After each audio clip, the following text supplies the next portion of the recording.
Welcome to Ultra Catalyst. I'm your host, Stephen Nosek. We'll be exploring the one decision people make to drive change in their lives.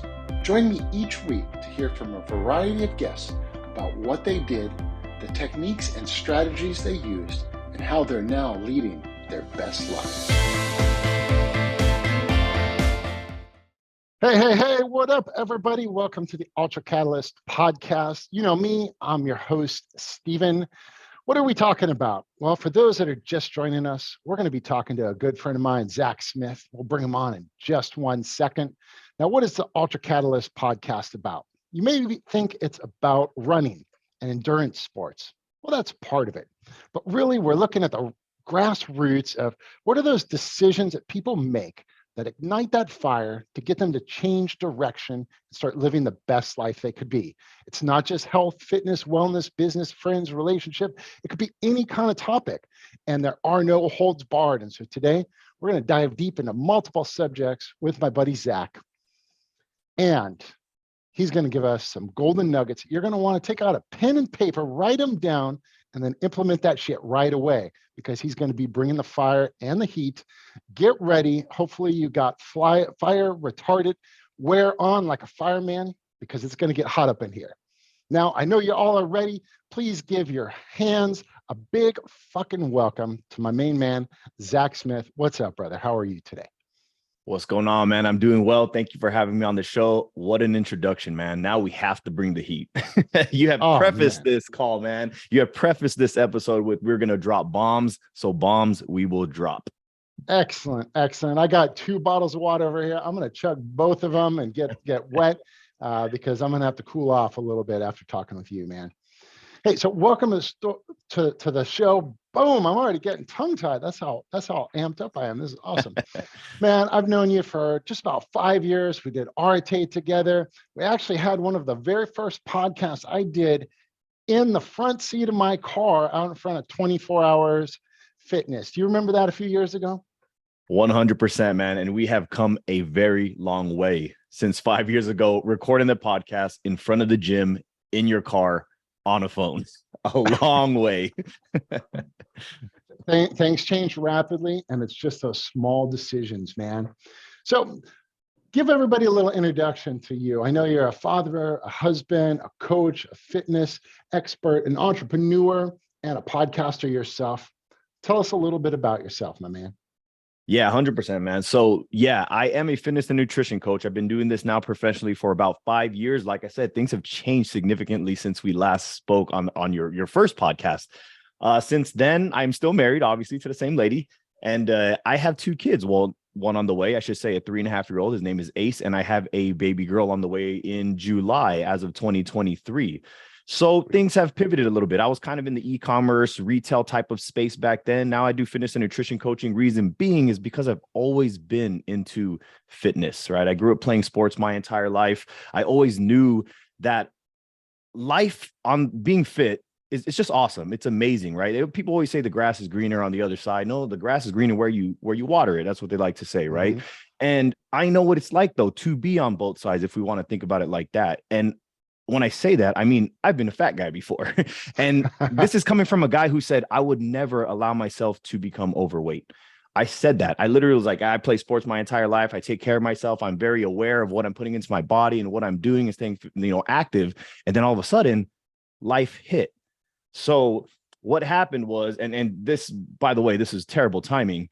The year where you were supposed to be in the greatest shape of your life, the happiest you should ever be, the year you get married, was the year that I literally went from, I would say about 190 or pounds or so. I don't know what it was, 185, 190 to 233 plus pounds. Now I say plus because I never checked afterwards, to be honest with you. But from February 8th, when I proposed to my wife, well, fiance, when I proposed, to December 13, 2014, I gained 40 plus pounds, man. So I've always been into fitness, but I always did it kind of as a passion, kind of helping people to realize what their true potential was. But when that happened to me, I'm like, holy crap, I am just like everybody else, which I always knew, but I never let it happen to me. And I did.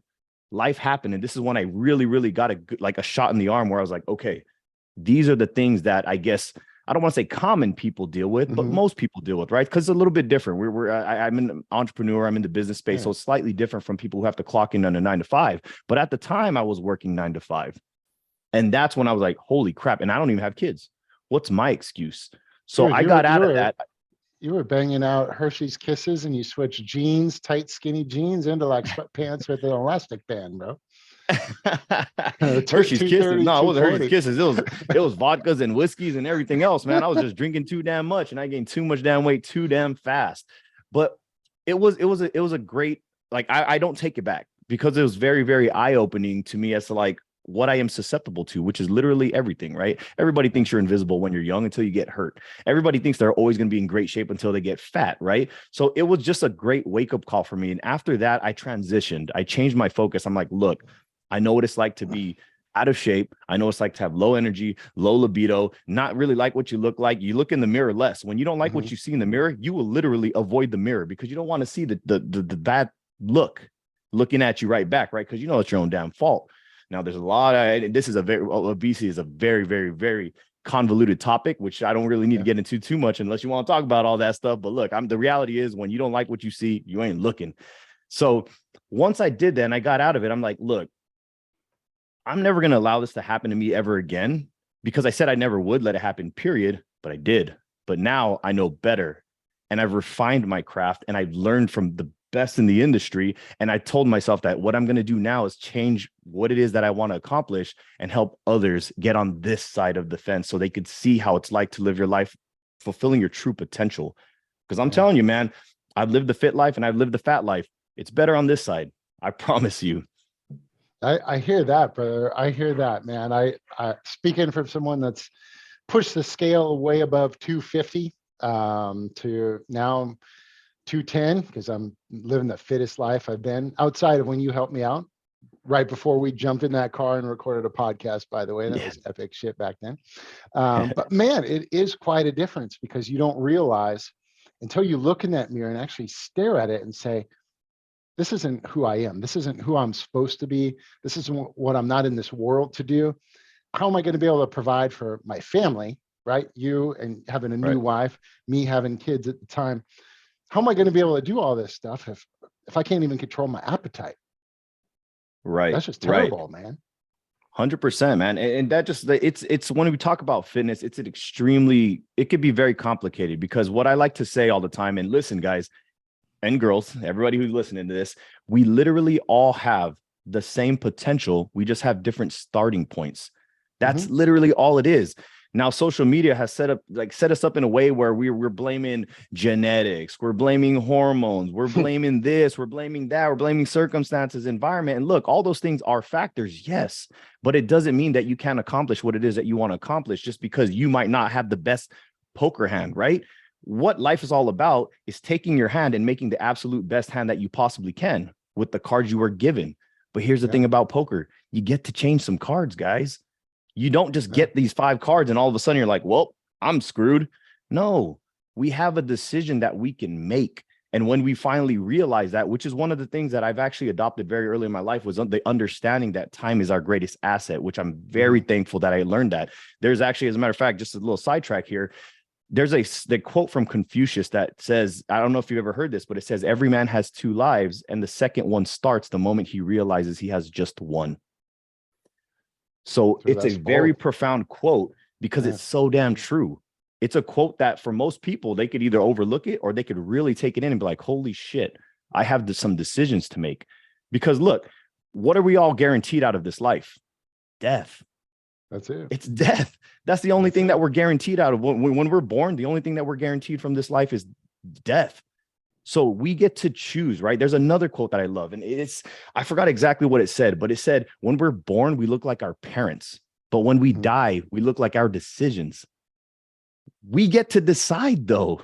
That's the key word there. That's deep. That is deep right there. It is. But when you think about these things, like you really, really think about, because look, people like to see motivational quotes and this and that, blah, blah, blah, right? And I say blah, blah, blah, because it's kind of like those poster boards that we saw in like 2nd and 3rd grade. And you could be anything if you believe it. But we just saw it so many times that it kind of just became just decorations on the wall, but we never actually took it in, comprehended it, broke it down, and then did something about it.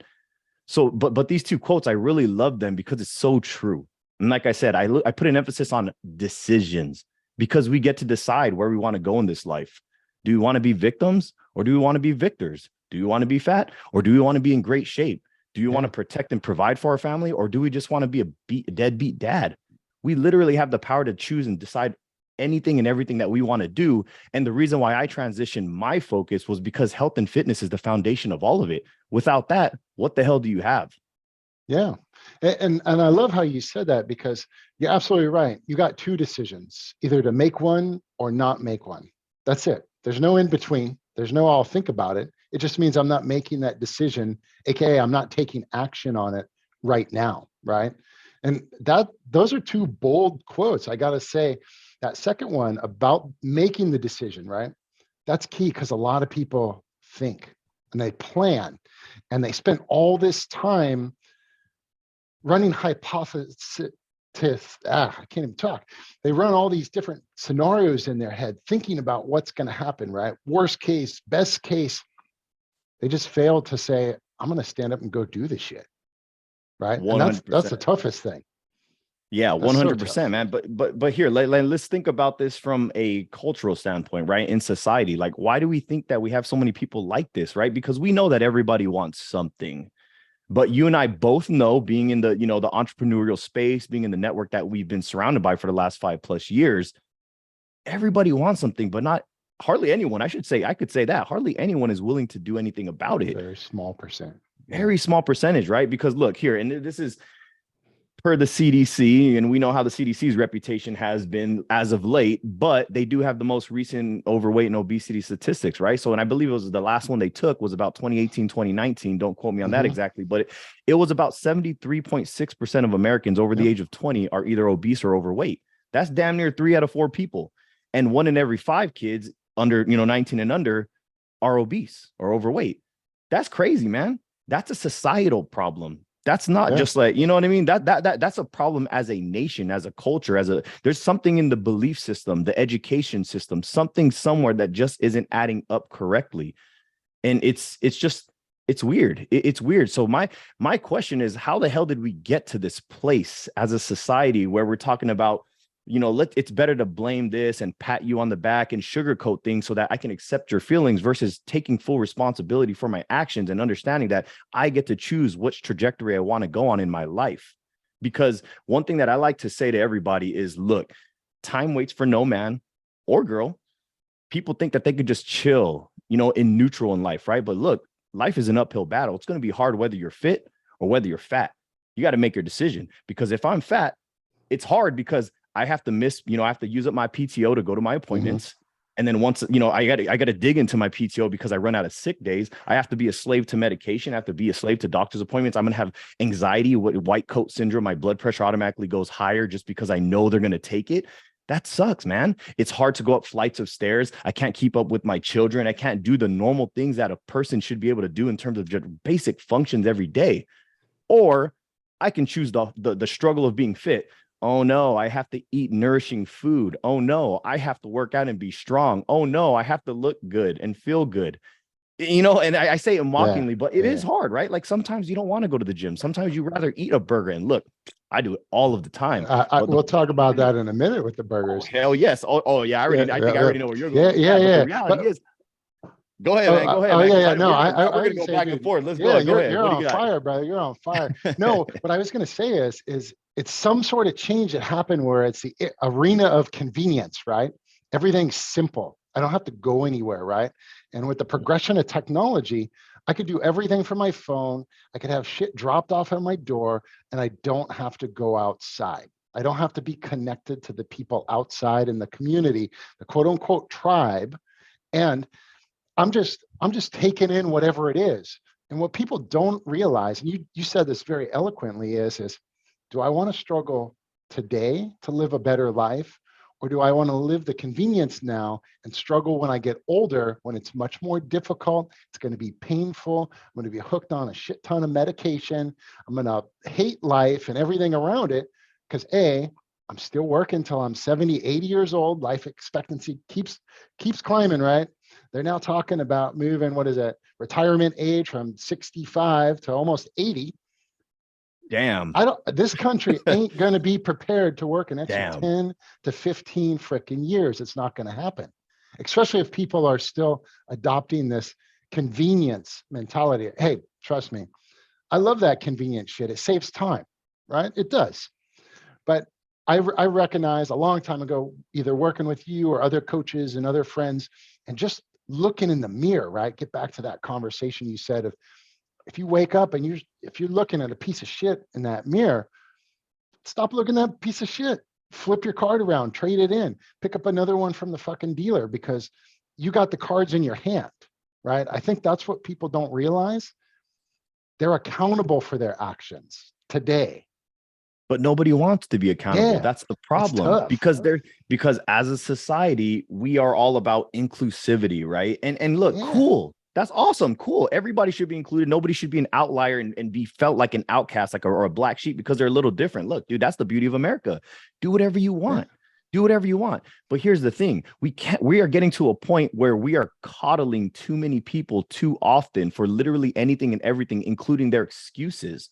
If you cannot accept that you have a problem, look, we've heard this thousands of times by now, thousands of times. We cannot fix a problem unless we know we have one.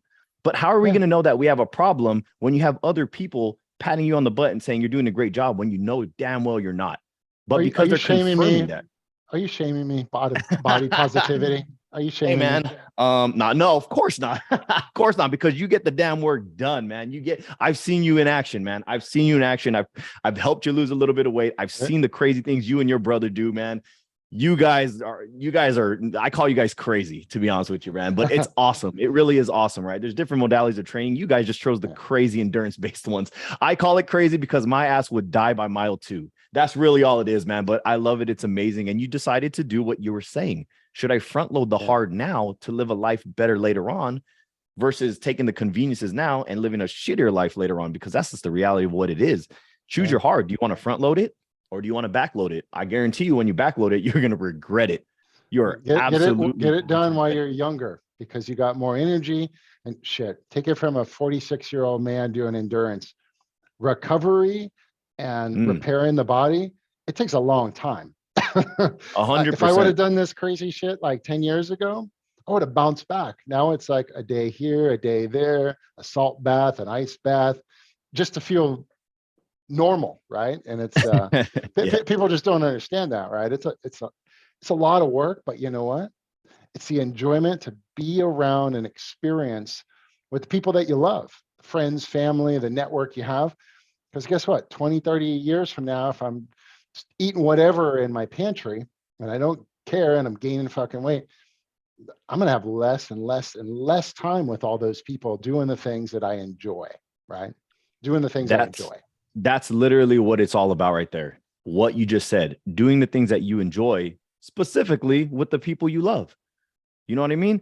Dude, you have no idea how many hundreds, if not thousands by now, of people that I have spoken with in the past who talk about, I don't have the energy to play with my kids.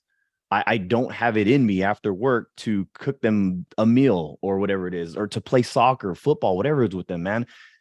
Imagine this for people who are listening to this, especially if you're a parent, man, because my worst fear is my kid wanting to go to, let's say, Billy, just a random name, Billy's house, so he could hang out with his friend and sleep over or whatever it may be, because he looks up to Billy's dad more than me.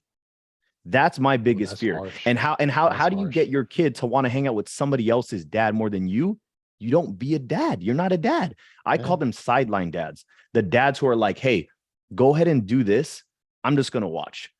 Go ahead and chase your dreams, but I'm not going to do the same. There's nothing worse. Because look, your kid looks up to you as a hero. Yeah. You are literally their hero, man. You got 2 of them. You are their freaking hero, man. But eventually, over the course of time, as they become their own individual and they start critically thinking and they create this personality for themselves and they start seeing you as a person versus just their hero, they're going to be like, wait a minute. My dad told me I can chase my goals. My dad told me I should do this and I should play that. Why isn't he doing it? Yeah, exactly. And when that makes you a hypocrite, right? You can't tell your kid, hey, go train and do this while you sit on the sideline eating Doritos. You can't tell your kid, chase your dreams while you're living paycheck to paycheck, complaining about how much you hate your boss and your job. You can't do that. It's all about decisions. Like I said, Yeah, it's yeah. your choice, right? Now, going back real quick to what I said about time waits for no man or woman, you cannot just live in neutral, because the next thing you know, you're going to blink your eyes, look back, and you're like, holy shit, I kicked the can down the road for 20 years. Now I'm 40 plus years old. Holy shit, what did I do with my time, right? Yeah, you see, I we've all already done it. fucking did that. I've spent too much time doing that. And look, I'm 34, but I've already spent too many years doing the same exact thing, making excuses, not taking Yeah. responsibility for my actions or lack of.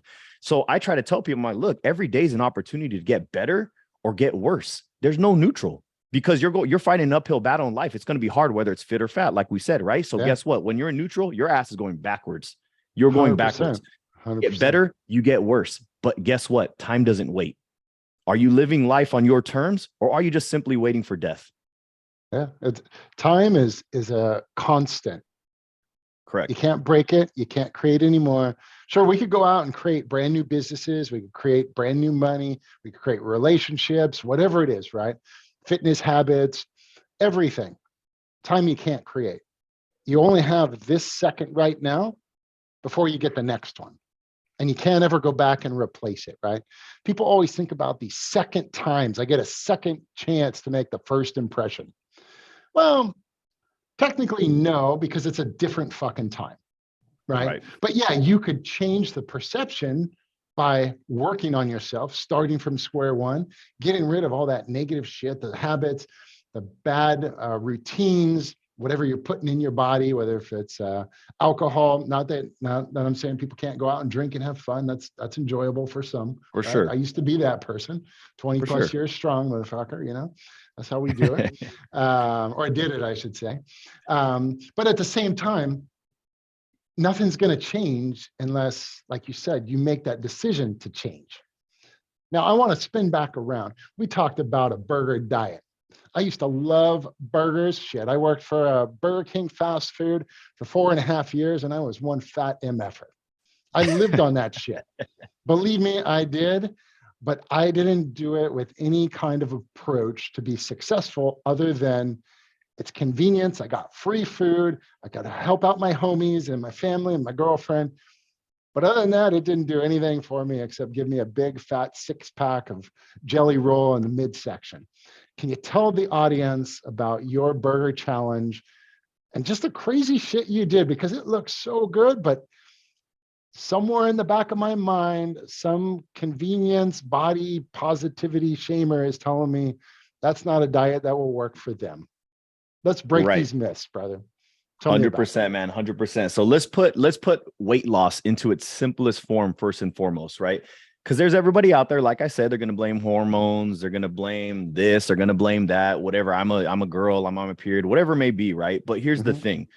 Newton's law of thermodynamics, right, says that energy can either be created or destroyed within a closed system. Now, our bodies are kind of like a closed system in the sense that we cannot just go out into the sun, spread our arms open, and look up to the sky and gain calories from sunlight, right? We're not plants where we just gain calories or energy from photosynthesis. That's not the way it works. So the first thing that I like to tell people when they say, hey, it's my hormones and I can't do this. I have Hashimoto's, I have hypothyroidism, I have PCOS, I have whatever it may be, et cetera, et cetera. The list goes on forever.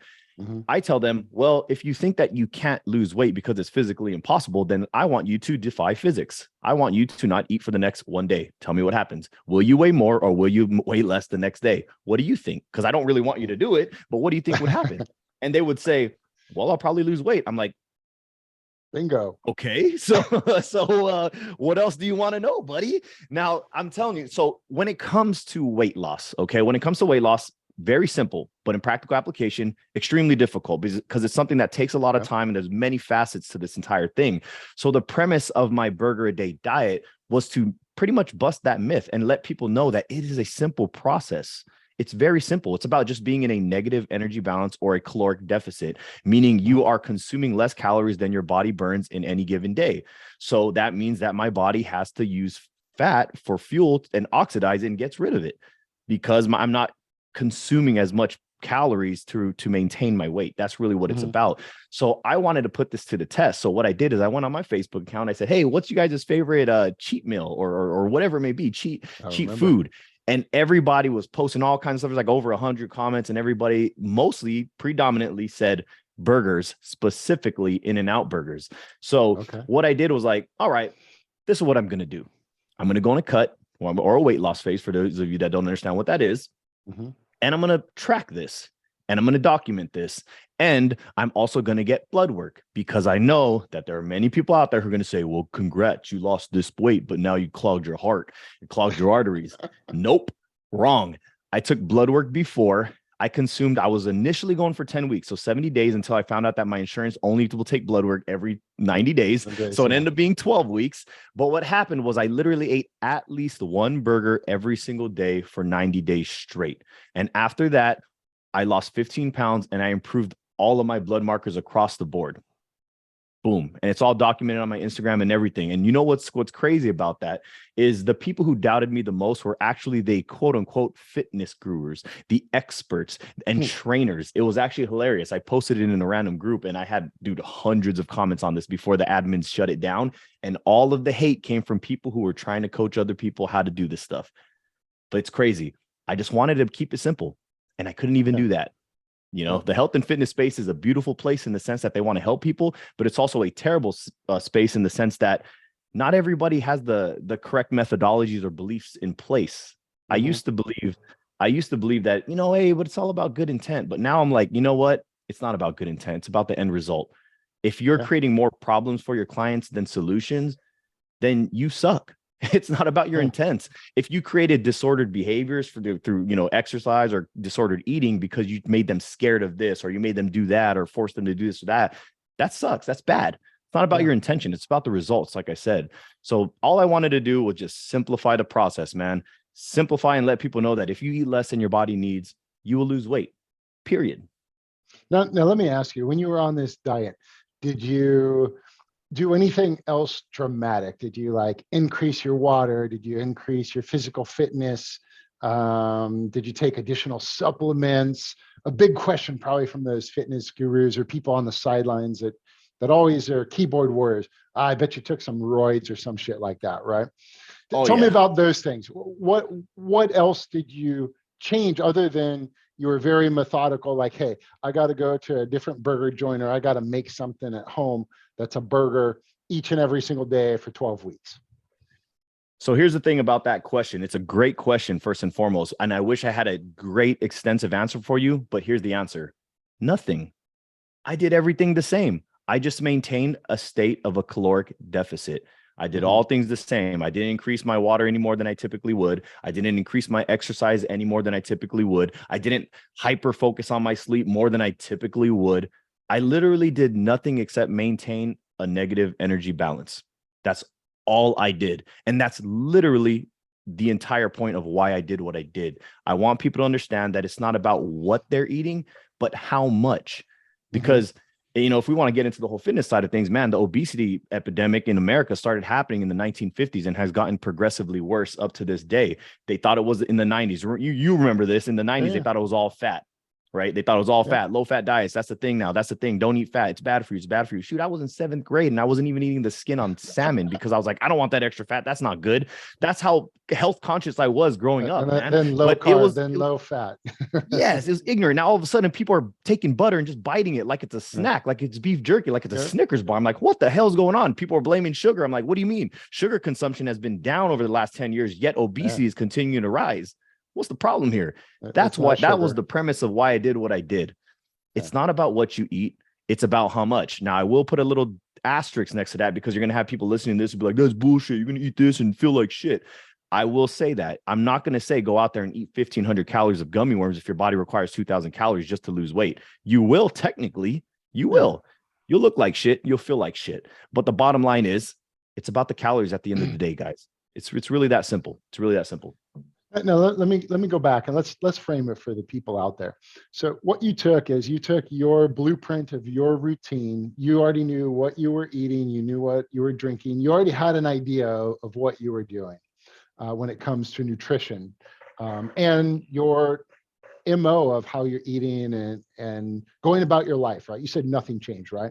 But you took a snapshot and said, you know what? I'm going to swap out a whole meal and I'm going to make one meal a freaking burger.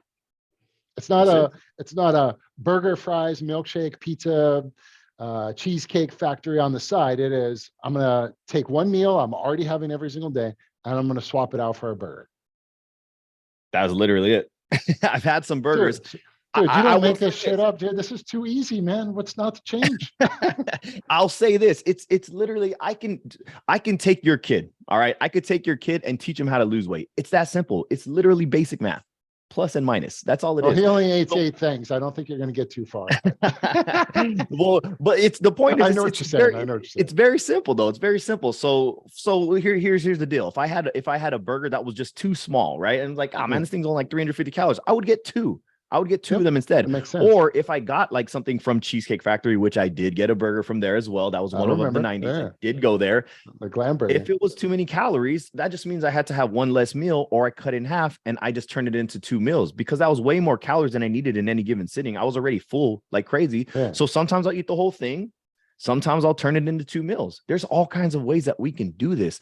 What people fail to realize is you just have to come up with your own system based on your preferences and based on your lifestyle in order for you to just win. Most people believe, if I want to look like Zach, I have to eat like Zach. I have to train like Zach. I have to do everything like that. No, not at all. Not at all. That's where people got it twisted. They think if I want that, I got to do that. Not necessarily. Now, the foundational principles are the same, the law of thermodynamics, the negative energy balance, but coming up with a system that fits your lifestyle is where you win. Because if you're living my life because you want to look like me, you might do it, but you're going to hate it because it's not your preferences. And you're just going to eventually lose, which is another statistic that goes out there, right? There's a stat that goes up there that says 95% of people who set out to lose weight will lose a significant amount of weight. But the problem is, after 1 year, 70% of them put it back on, if not more. And after 3 years, 95% of them put it back on, if not more. So that tells us losing weight is actually relatively easy. It's keeping it off. That's the hard part. And that makes sense because there's fad diets. Obviously, fad diets are highly unsustainable, right? There's a very, very small percentage of people who might be able to stick to it. But for the most part, it's not sustainable. It's really not sustainable. Or if somebody's trying to live somebody else's life because they want their results, that's also not sustainable. Because look, you can't follow somebody who's a fitness influencer who's on PEDs with no children. They're single. They're content creators full-time, and you're out here working a corporate job. You have 3 children. You have a wife at home. You have a life you need to live. You have all kind of stuff going on, right? You can't do that. It just doesn't match. It's not compatible. You can't be in the gym 2+ hours. So that I want to emphasize, if there's anything that somebody could get out of this, it's, first of all, the time part. That's extremely important. That's how I got into what I got. But it's just that you just need to find out what works for you. Everybody says, I've tried everything. But no, look, if you haven't lost weight, you haven't. You just haven't. Or you're not committed to it, right? You're not holding yourself accountable to that. Let me ask you this. So on that same topic, if someone's at that pivotal moment in their life, they're overweight, they're not happy, they look in the mirror and they said, fuck this, I'm not where I want to be, right? Or I'm not who I want to be. What's like 2 simple steps that they could do to kind of just identify and break out a stick and draw that line in the sand to say, okay, here it is. We're going to step across and this is what I need to do. And yeah, it may be different, but what are 2 simple things that you tell all of your clients? So get this. This is not, I guarantee you, this is not the first thing that you thought I would have said. Go to sleep. Go to sleep is going to be number 1. And let me explain why. So most people, when they want to get in shape, what's the first thing they do? Put on their shorts and go out for a jog, right? They go out for a run. Awesome. That's great. Moving more is going to help. But here's the thing about sleep and why it's so important. And of course, I'll give you the second one, but the first one, this is so important, man, because sleep does everything for us.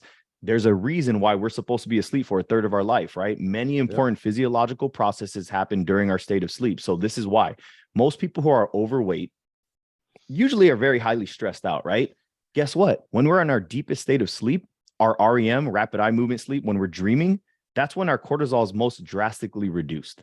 So if you're somebody who has high anxiety, high stress, getting to sleep and getting 7 to 9 hours is what the experts say. Getting that, at least like the quantity and the quality sleep, will help significantly with your natural stress reduction, because stress and sleep go hand in hand, man. You know, when you're highly stressed, you can't sleep. You can't sleep. You wake 100%. Up in the middle of the night. We've all been here, dude. Look, I've been here. I know you've dealt with this. Everybody's dealt with this. You go to sleep stressed. You wake up at 3 a.m. What's the first thing you think about? That stress. You instantly start sweating. You're too hot. You're rolling around like a taquito in 7-Eleven, and you cannot go back to sleep. And then Grabbing your phone, trying to plot what you got to do next and all this other shit, right? Yeah. Exactly. Yeah. So you're just rolling around. You can't go back to sleep. So it sucks. When you have a lot of stress, you can't sleep. And when you can't sleep, you have a lot of stress. So it's just a vicious cycle, man. It's a vicious cycle. So the sleep is not only going to help you with the reduction of your cortisol levels, but there are two hormones within the body.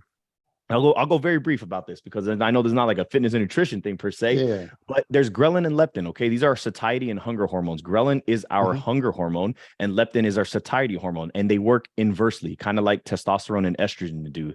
So when ghrelin is high and leptin is low, you're going to be craving food all day long. If you've had one of those days where you continuously eat, but you're like, why am I still hungry? Ghrelin. That's the hormone that literally its only job is to go out there and send signals. I'm hungry. I'm hungry. I'm hungry. That's all it does. But when you get that great quality and quantity sleep, it changes. Leptin is high and ghrelin is low. Now you're satiated. Now you feel better. So sleep is extremely important. And not only that, let's go back to what people did, which is moving more, right? Get up, go walk, go jog, go do some training. That would be my second one. Reason being is because sleep and working out also go hand in hand. The breakdown of muscle happens in the gym. It happens in when you're doing resistance training. Recovery and growth happens in our sleep. Sleep is like that magic pill that nobody wants to talk about. But you know why? Because it's not sexy, man. It's boring as hell, but it's so damn vital to literally everything. And that's just the tip of the iceberg. Shoot, if we talk about cognitive, cognition, that's a whole other story. A whole other story. But yeah, man, it sounds like what the hell? But dude, go to sleep. And my first thing, and here's my thing too. Oh, but I sleep 5 hours a night. I'm not telling you need to sleep 7 to 9 hours all of a sudden, but 15 minutes, maybe 1 week, and then another week, 30 minutes, and then 45 minutes. There's a gradual approach. I don't expect people to go from 5 hours a night to 8 hours. It's not a thing, right? That's not a thing. It's hard to do. Well, that's gonna lead to that percentage of 75-90% of people fail within 2 to 3 years, right? Of any new type of habit that they try to form, right? Because usually it's, I got this brand new workout, quote unquote, fad diet, whatever it is, I'm all in. And we already know that when you go that approach, it is very easy to get dissuaded on the benefits that you're going to have because you're looking at the mirror or the scale or whatever it is, or your bank account, thinking it's going to have this awesome freaking unicorn spike instantly. And the reality, going back to what you said earlier, it's being consistent and having sustainable progress. Yes. Because if you have too much of this up and down, you're screwed. Well, not that you're screwed, but it's easy to just go back to the beginning, right? You make a very, very good point. That's extremely important for most people to understand when they want to go about their health journey or literally anything, build a business, start a new career, whatever it is. You're always going to suck before you're good, right? Everybody always has a long way to go when they're first starting something.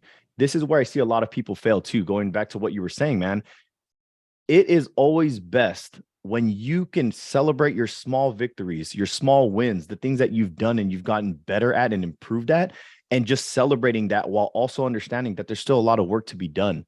The people who I see fail the most, they'll hit it hard for like 30 days and they'll be nowhere close to where they want to be. And all they're doing is focusing on the finish line. Like you've done the triathlon thing, right? You've done the Ironman thing, or you've done the crazy stuff, right? You've done the crazy stuff. How defeated would you be if the first step, they're like, ready, set, go. And you're like, holy shit, I have so far to go. You'd be, it's happened to me, like, man. It's happened mentally defeated. You'd be so mentally defeated. So one thing that most people fail to realize is that you need to celebrate your small victories. There's so many metrics for progress and success. 100%. You just have to know where to look for them. And most people, they don't focus on the progression. They focus on the perfection. That's where they fail. They only want to see the finish line. And they're like, holy shit, I have so much further to go. Whereas, like, because look, let's put it this way. Let's say there's two people who are 50% away from their goal. One person is like looking at the goal and they're like, oh my gosh, I can't believe I'm only halfway there. They're more likely to quit and give up and go back to their old behaviors versus the person who's like, holy shit, half glass full. I did so much. I made so much progress. I can't believe how much I've changed physically, emotionally, spiritually, whatever it may be. That person has a significantly higher chance to actually finish and Yeah. maintain that success than the person who thinks with the glass half empty. That's the thing. That's really a thing. You got to focus on the progression you've made over perfection, because perfection is something we can strive for, but we have to understand that's unattainable. Nobody's perfect. Nobody's perfect. Dude, I love what you shifted there, right? We went to nutrition, physical fitness, and then bam, smack right in the middle of the freaking room, mindset, right? Because you're absolutely right. Even when we go out and we do these endurance races, and I've participated in a bunch in the last 4.5, 5 years, I've gotten DNF, meaning do not finish. It all comes down to mindset and just thinking through, how am I going to stack win over win over win over win? At the same time, being cognizant that I'm going to fucking lose. It ain't going to go the way I want it to. It's what is that? As Ed or Andy said, conditions will never be perfect. You still got to show up. You got to put in the work. Even if you're at 50%, those are days where we don't even show up, but you go get it done the best you can, right? Yeah, you want to make sure you don't get injured. And I've been injured in 1 or 2 races before. And believe me, it sucks. You feel defeated. But man, when I've been in any of those endurance races, or even my physical fitness progression right now, as I tell one of my coaches, progress over perfection. I won today. That's as far as I've gotten. I don't know if I'm going to win tomorrow. I could fucking hit a milestone tomorrow, which would be awesome. But you know what? I look back from this new plateau that I've reached of time, and I said, wow, I've come a long freaking way. I don't ever want to go back there. And this is one thing for anyone that's into running or ultra endurance activities or ultra marathons. This is something I live by because someone taught it to me. Some guy I met out there in the middle of nowhere on a trail. He was another participant. He said, don't let your old self catch you. You're going to hear the footsteps. You might see them behind you. Don't let that motherfucker beat you ever. And I live Oof, by I that like that. every single day, man. And it is tough because you turn around and you got that excuse coming up. You got whatever it is. You're like, I could just go back to that comfort thing. And you're like, time ain't on that guy's side because I'm here. I'm out in front. I love that, man. I love that. Now, going to what you said about being 50% there, right? And 50% available. Like, it's just one of those shitty days, right? So there's Yeah. this girl, I forgot her name, Alexis Papas, I believe her Okay. name is. Yeah. I'm not sure if that's how you really pronounce her name, but the point is, she is a Greek runner who does the 10,000-meter race, right? And she's Mm-hmm. dude, she's elite. She's legit. She's a winner. She does well. She's not just any runner. She's really, really good. And she has a coach who she explained had to, she's, I have a shitty day. It sucks today. I'm not feeling it, man. I'm not feeling Yeah. it. He goes, okay, that's fine. She goes, what do you mean that's fine? She's like, I'm training for the Olympics. I need to be on it, on it, on it. He's like, it's not what it's about. He said, you have to understand that whenever anybody's trying to attain anything that takes massive amount of work, there is something called the law of thirds, where a third of the time you are going to be highly motivated. You're going to be like, let's crush. What else can I do? Let's do this. Let's do the damn thing. The other third of the time, you're going to be like, all right, this is just what needs to be done. Let's just go ahead and do it. You're indifferent about it. It's whatever. It's whatever. And the last third, you are going to be like, this is the last thing I want to do. This sucks. Holy shit. I'm not going to do it. But what you said was, even if you feel like 50% capacity, you still get the damn thing done. That is how winners win.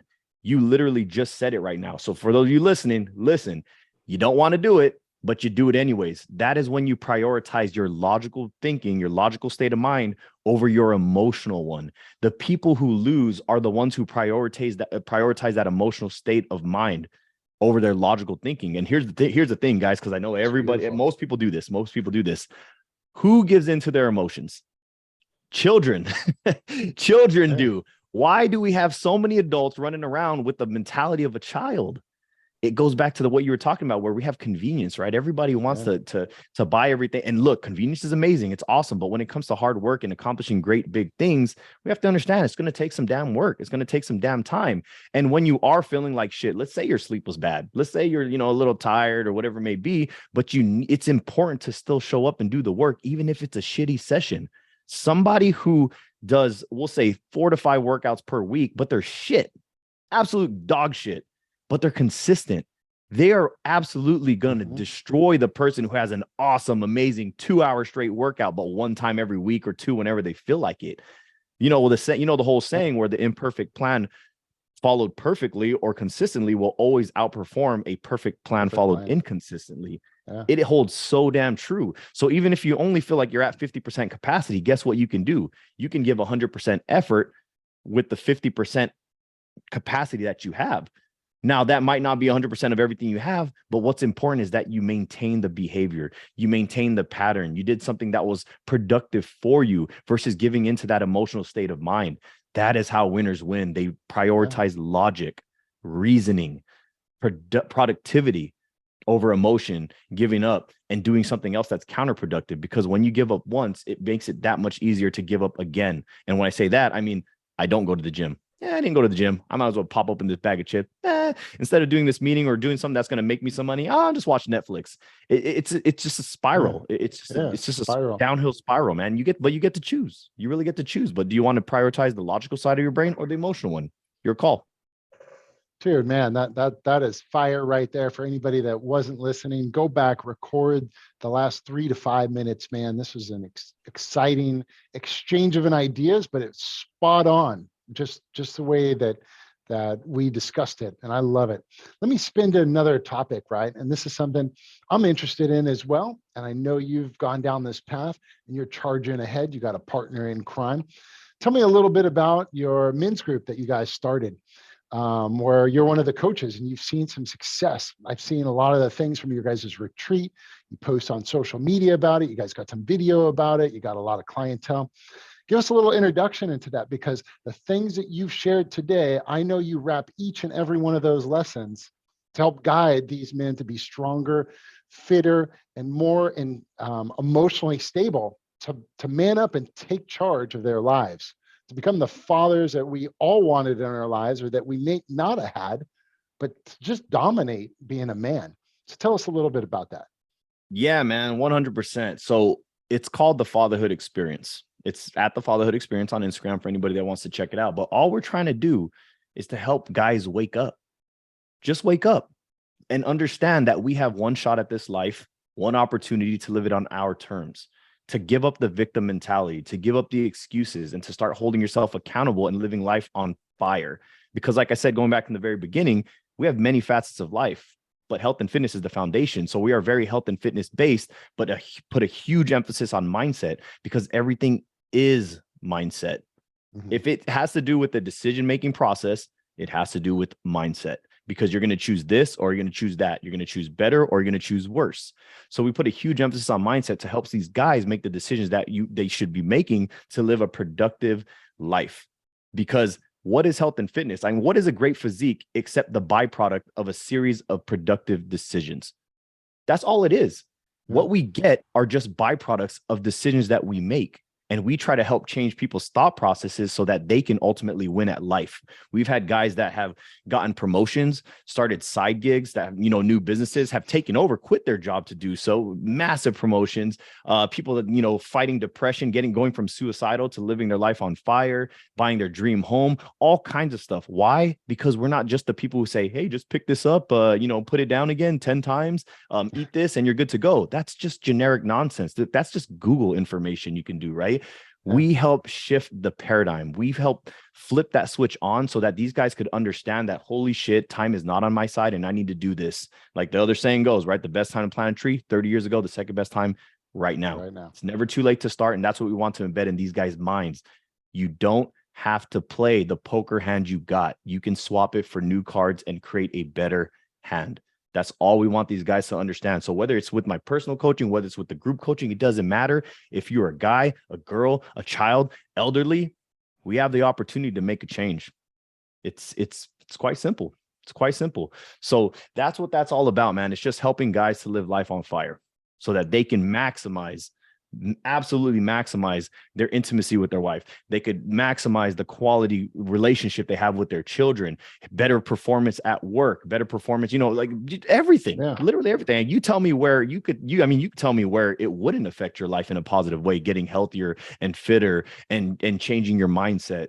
It literally just helps everything, period. The only things that come to mind are excuses, man. I don't know if I'm going to be able to answer that question, quite honestly. That's a tough one to come up with without actually setting a new stake in the ground or planting a new flag and saying, hey, we're moving forward on it, man. Well, I commend you on that effort, because helping and serving people, it's in your core, bro. I knew that the moment I met you, when we were just standing there. And I think the first time we met was at some sort of restaurant. We had like a Bay Area Arete get together, right? And there's a big old freaking booth. There's like 8 seats in the booth. And somehow we got squished next to each other, and we're like, yeah, this is a little weird. There's nobody else here. What the hell's going on? And then boom, we just kicked it off, had a lot of common knowledge, common thought processes, and man, just total great friend, and love the relationship we've built over the years, dude.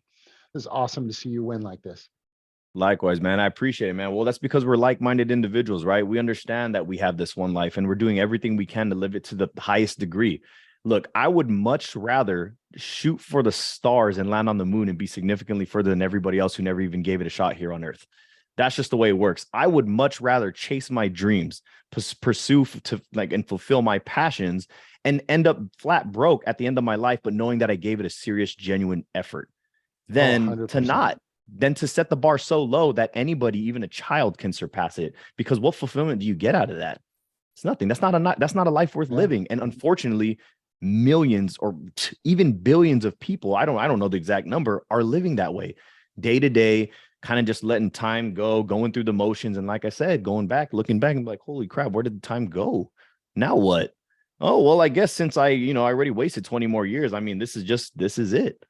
It's wrong. That's not just it. It's only it if you say it is. But that, again, goes back to the mindset. If that's your thought process and that's what you believe, that's what you're going to get. Because if you fight for your excuses, guess what? Your prize, you get to keep them. Yeah. You get to keep them. And the best part, and you said this early on, everybody has a choice right now to make, right? It's either find the right thing that's going to move you forward. And that could just be making one single decision, or don't make a decision and live with the spoils of what you have today, right? Whether if that sucks, if it's awesome or not. But man, this has been an exciting, over an hour right now. We've just been rapping together, man, brought the heat and the fire. For our audience today, 2 things. First thing, where can they find you, and what's the best way to contact you, Zach? The absolute simplest and easiest way on Instagram. I have a site up there, or you could just DM me right there. It's at Zach Smith Fit, ZACH Smith Fit. And that's the absolute easiest way, man, without having to throw a bunch of random websites all over the place. You'll find anything and everything that I have to offer there, including obviously myself. Nobody manages my stuff. So if you reach out to me there, you will get a response.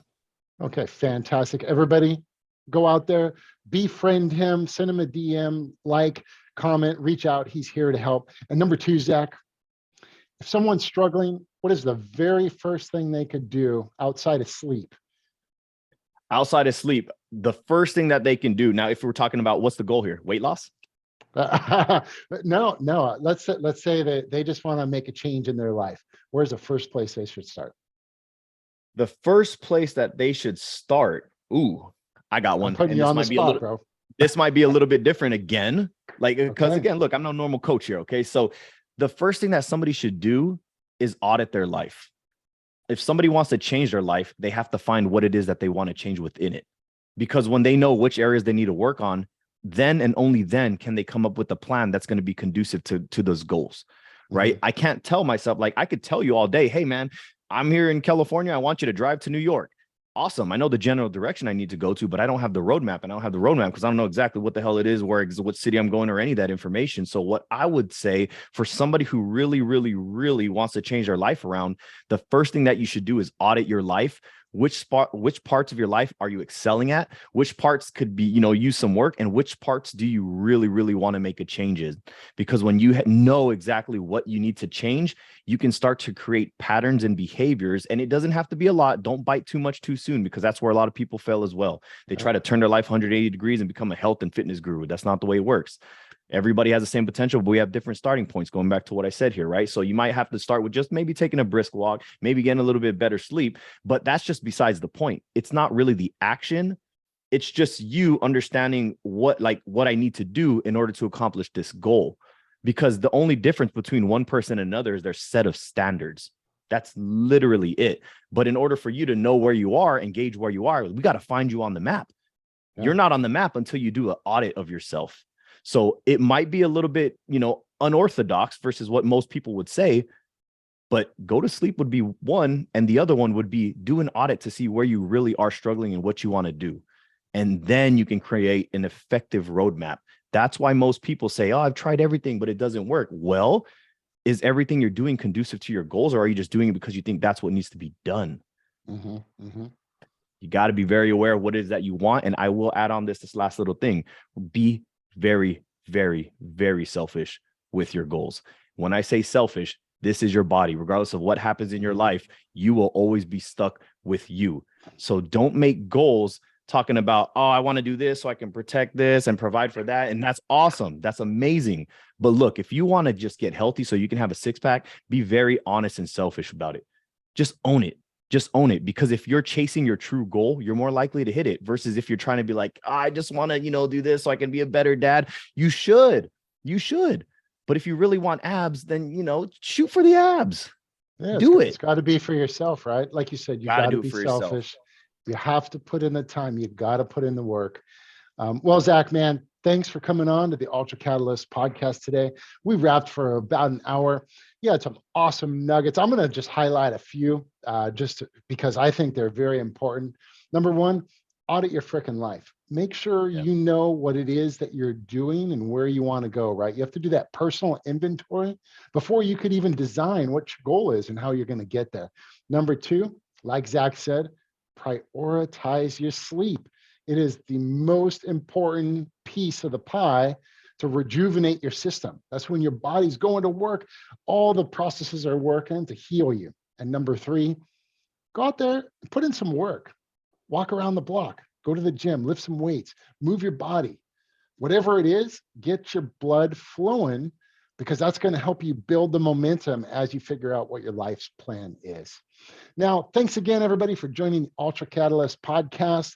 Go out, check us out on YouTube, on all the different podcast channels. My guest and friend, Zach Smith, once again, my brother, it's been a pleasure. Thank you for being here.